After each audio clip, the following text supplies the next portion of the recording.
नमस्कार, ये है पलक की कहानियों का अद्भुत संसार। किस्सा कहानी, कहानियां जिनमें हम लिखते हैं खुद को। मैं हूं अलका निगम और आपको सुना रही हूं लेखक यानी कि खुद की कहानी। शीर्षक है 4 बूंद इश्क, ऑरेंज बार और रजनीगंधा। तो शुरुआत करते हैं कहानी की। इस कहानी में हमारी भूमिका मात्र वही है जो चितचोर फिल्म में मास्टर राजू की थी। तो जनाब, ये घटना तब की है जब हम तीसरी कक्षा में पढ़ते थे। उस जमाने की शादियां मतलब पूरे के पूरे कुनबे की पिकनिक, और माहौल कुछ ऐसा होता था कि उनके आगे आजकल की डेस्टिनेशन वेडिंग्स भी फेल। रिश्तेदार और उनके भी रिश्तेदार, पर मजाल है किसी की खातिरदारी में कोई कमी हो। शादी के 4 दिन पहले से ही अपने अपने बिस्तर बंद लिए मामा, चाचा, बुआ, मौसी आदि पधार जाते थे, और बच्चों समेत वो भी।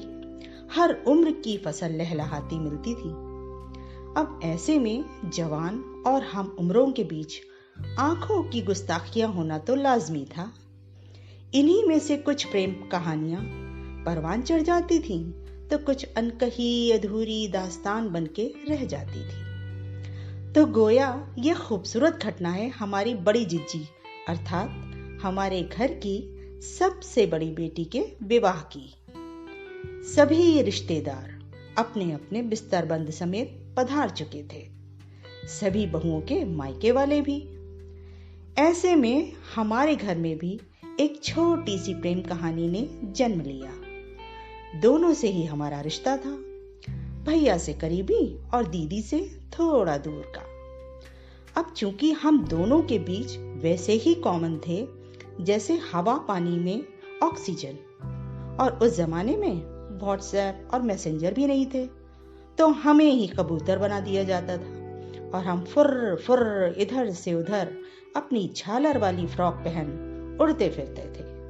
पर यूं ही नहीं, बाकायदा फीस या कहिए रिश्वत मिलती थी, और वो भी एक ऑरेंज बार की। मई के चिलचिलाती गर्मी में रोज दोपहर जब घर की औरतें कमरों में शादी की तैयारियों में लगी होती थीं और पुरुष बाहर के कामों का जायजा लेने में व्यस्त थे, उस वक्त हमारे हाथ में एक ऑरेंज बार थमाकर हमें चौकीदार बनाया जाता था, और दोनों प्रेम के पंछी छत पर अकेले में गुटरगू करते थे। हम भी मुस्तैदी से पहरा देते थे। शादी की गहमा गहमी में यह सिलसिला यूं ही चल रहा था, छुप छुप के। कभी दीदी भैया के नाम की मेहंदी लगाती, तो कभी भैया कोई पुराना रोमांटिक गाना गाते। पर हम इन सब बातों से अनभिज्ञ सिर्फ अपनी ऑरेंज बार पर कंसंट्रेट किए हुए थे। और तो और वो मुआ आइसक्रीम वाला भी खुश। रोज दोपहर जब अपने फटे बास जैसी आवाज में आइसक्रीम पुकारता, तो 3 दिल बल्लियों उछलने लगते। एक दीदी, एक भैया और एक मेरा। ये सिलसिला यूं ही चल रहा था। 2 दिल मिल रहे थे मगर चुपके चुपके, और हम मजा ले रहे थे ऑरेंज बार का सबसे छुपके। कभी कभी जब बातें लंबी हो जाती थी तो ऑरेंज बार की डबल रिश्वत भी मिल जाती थी। पर कहते हैं ना, इश्क और मुश्क छुपाए नहीं छुपते। कमबख्त ऑरेंज बार चाट चाट कर दिन ब दिन ऑरेंज होती मुई हमारी जुबान पर एक दिन मम्मी की नजर पड़ गई। बस फिर क्या था, मम्मी ने कस के कान उमेठे और आंखें तरेर के पूछा कि कहां से आ रहे हैं ये पैसे ऑरेंज बार के लिए।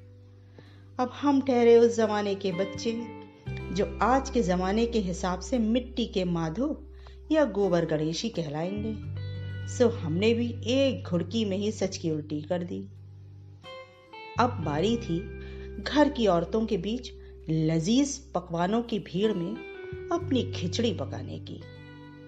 अब उस जमाने के अभिभावकों के अंदर बच्चे पैदा होते ही मुगल आजम की आत्मा घर कर जाती थी, जिसे कतई इस किस्म की हरकत अपने नौनिहालों से बर्दाश्त नहीं थी। प्रेम विवाह खानदान की अदृश्य नाक पर एक वार समान होता था। ऐसे में इस प्रेम कहानी का आधा एंड तो होना ही था। उधर जिज्जी का गठबंधन जुड़ रहा था और इधर लव बर्ड्स का जुड़ने से पहले ही तोड़ा जा रहा था। पर हम इन सब बातों से बेखबर इस बात से दुखी थे कि हमारी ऑरेंज बार बंद हो गई थी। जिज्जी की विदाई हो चुकी थी। मेहमान अपने अपने बिस्तरबंद समेट रहे थे। घर के बड़े काम में लगे थे और सारे बच्चे बैठक में जमा थे। ऐसे में सबने दीदी से, जो कि बेहद अच्छा गाना गाती थी, से गाने की फरमाइश की। उस वक्त भैया भी वहीं मौजूद थे, अपने टूटे हुए दिल के साथ। दीदी ने पहले तो मना किया, पर भैया के एक आखिरी बार कहने पर गाने लगी।